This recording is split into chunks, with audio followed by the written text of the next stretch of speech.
So Danny has this off-road Fit that he's had for a while. He loves it, but it could be way better. It's been sitting for a long time at the property. The transmission is bad because that little tiny transmission can't turn 35s. The suspension is like creaky and there's some broken parts. So what I'm gonna do is I'm going to take the side-by-side that I ruined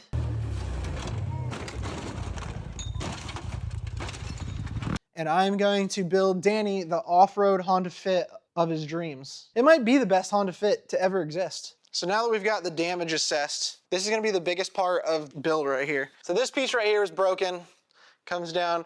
The cage is actually supposed to bolt right here, and then it goes to here, to the back of the chassis. And this isn't even the cage, this is actually the frame. So this thing's all fucked up, I cut it out. I'm gonna have to get like a porta power and go from like here to like right here and push this back. I don't know if you guys can see how crooked that is, but pretty crooked. Naturally, this side should come out about an inch. After we push this side out about 2-3 inches maybe. But now that I have this cut out of here, I'll just bend some like heavier walled tubing and in the same fashion, and I'll make it actually stronger than what it was originally from the factory. It doesn't matter anyways, because we need to go ahead and we need to make brackets and like make another cage off of this cage to hold the body of the car. Obviously, driver front was good. I disassembled a couple of things just to make sure, measure some stuff. These three pieces are the lower control arm. And here's the axle. As you can see, needs a blue chew. This is the passenger front upper control arm, which at first glance looks pretty good, but right here, this actually has a bend. A good sign for like to tell if something has a bend is if like the powder coat or paint is like chipped away or cracked around like a weld or something, and you know that that's been compromised. That control arm's bad. This is the left rear shock. It's not supposed to be two pieces. We're gonna send these back to shock therapy and we're gonna see what they say and have them rebuild this shock. Surprisingly enough, the right rear is totally fine. Obviously we crushed the exhaust. I'll build an exhaust anyways so that we can have it come out of the car in like a cool spot or something. This thing right here, that's not good, that's bent. So we'll get this off of here. We'll get the rear end torn apart and we'll replace that stuff.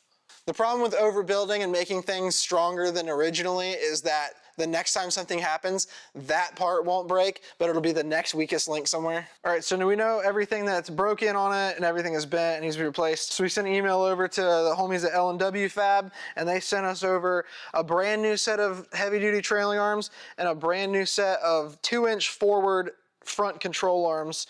And that's gonna help put the wheelbase of this machine exactly the same as the Honda Fit. So I'm gonna go ahead and get to work and I'm gonna put all the new suspension parts on and we're gonna try to get this thing sitting on its own weight again. So we got the whole front put together minus a ball joint. That'll be here tomorrow. And we have an axle on the way too. But other than that, the front is done. These L&W Fab arms are beefy. You wanna know how beefy they are? Check this out. You versus the guy she told you not to worry about. That's crazy. That's crazy. No wonder these things like shredded apart, you know? If that happens again, or something similar happens to that, I feel like the arms are gonna be totally fine and it's gonna rip all of these contact points out of the frame, out of the chassis. Now we just gotta do the rear trailing arms and we should be able to set this thing down on the ground and it'll move under its own power again. The really nice thing about this L&W Fab stuff is that it comes with all the bushings and all the hardware you need. And it just makes everything so much simpler, and it's literally just it's a true bolt-on deal. Like there's no modifications to anything.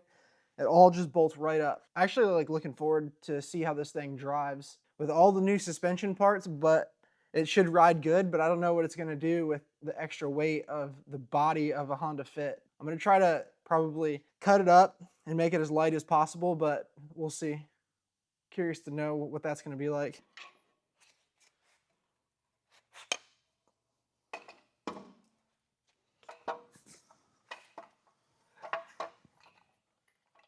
Then you just use your chrome socket on your impact, like a good boy.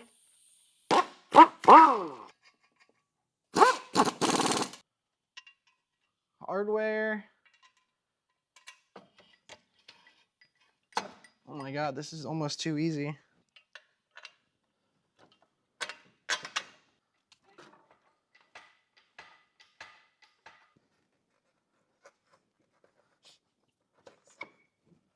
There we go.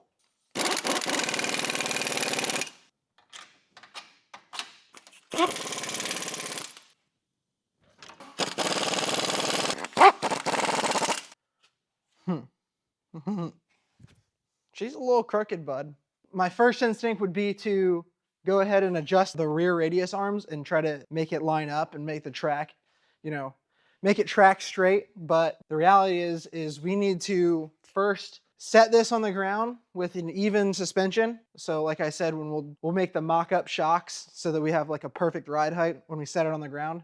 And then what we'll do is we'll start pushing this out, and it should twist the chassis a little bit.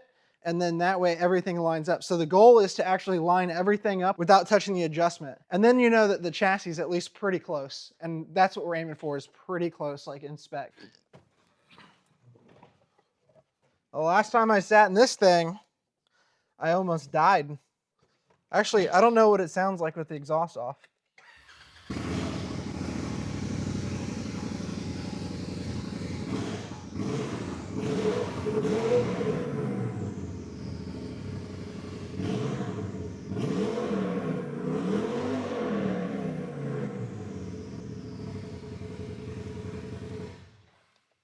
Man, they said it was totaled.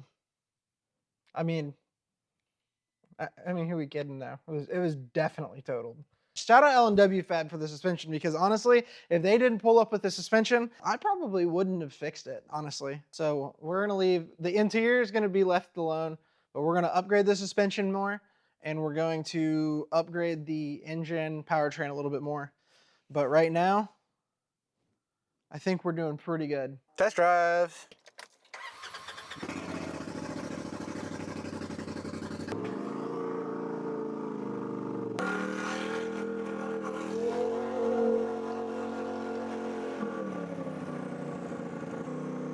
We back, baby.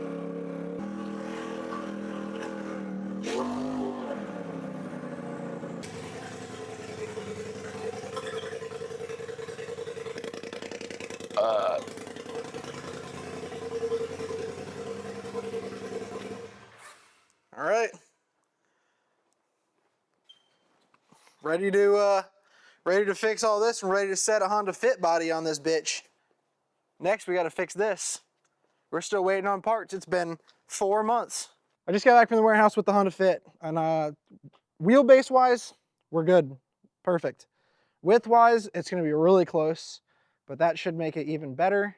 I can actually narrow the cage a little bit on the side-by-side, and we should be perfect. The idea is that we use the front door to get in and out of like you normally would, like a regular car, and then we use the back door. This is where we can service the belt, service the engine, all that stuff. We're just gonna leave all this functional. Well, we got about $200 worth of pennies in here. We got some airbags. We got more airbags, but everything, all this stuff's coming out of here. All of this is coming out. Dash, everything. Do not double stack. Should I try to get that off? 400 pounds of feed on it. Yeah, try to get it off. Nope.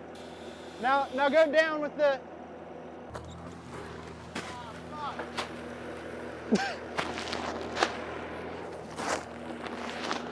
How do you give him his medicine? Like a syringe? I heard that if you give it to him rectally, it works faster. Mike, for some reason, always makes me give him his medicine. I don't know why. All right, I'm gonna have to pull my truck forward. You have to get it from that side. I have no services. Get it from the other side. What side? The other side. Which side's that? Not this one, but the other one. All right, hold on. You'll have to show me, man. Yeah, I'll just show you. But it's the other side. That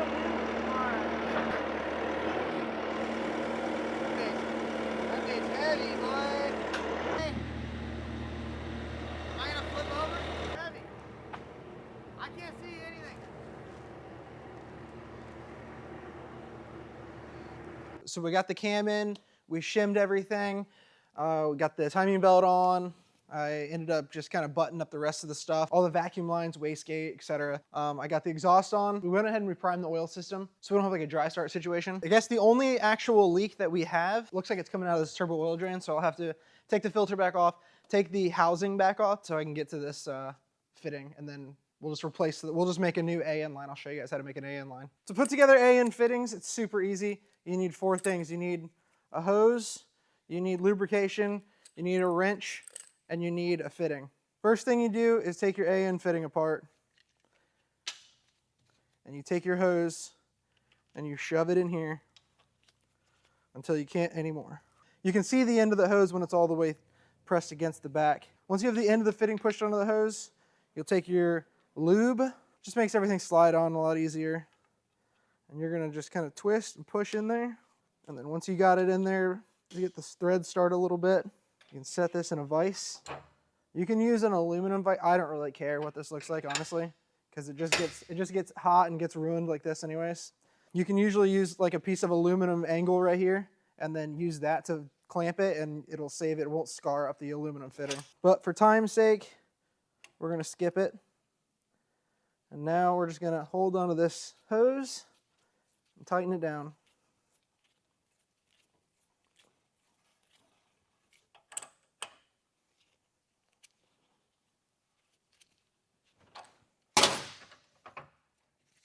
And now we have an AN fitting for my oiled return for my turbo.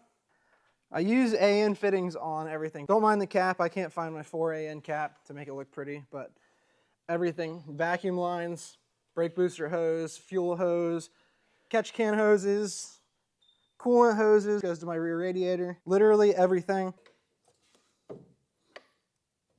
All right, start this baby up and check for leaks, I guess.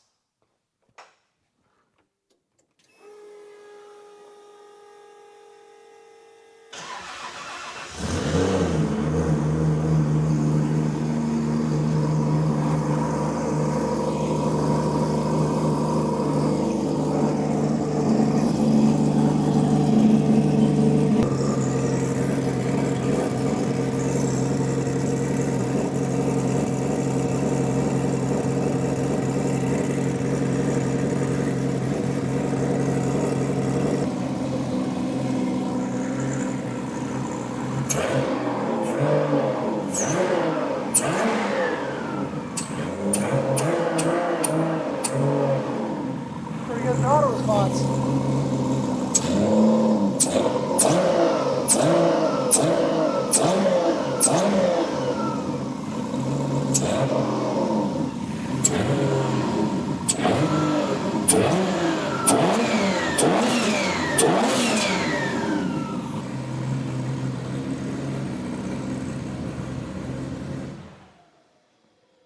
No leaks. The only other issue that I can see is that this wastegate is open and it should not be. Recheck my lines here. They are reversed. So now I have to let this thing cool down. But we got a running drift car. I got this cool horn spinner deal. It's pretty cool. It's got my number on there. I guess the only other thing to do is to bring this thing to Adam LZ's and tune it.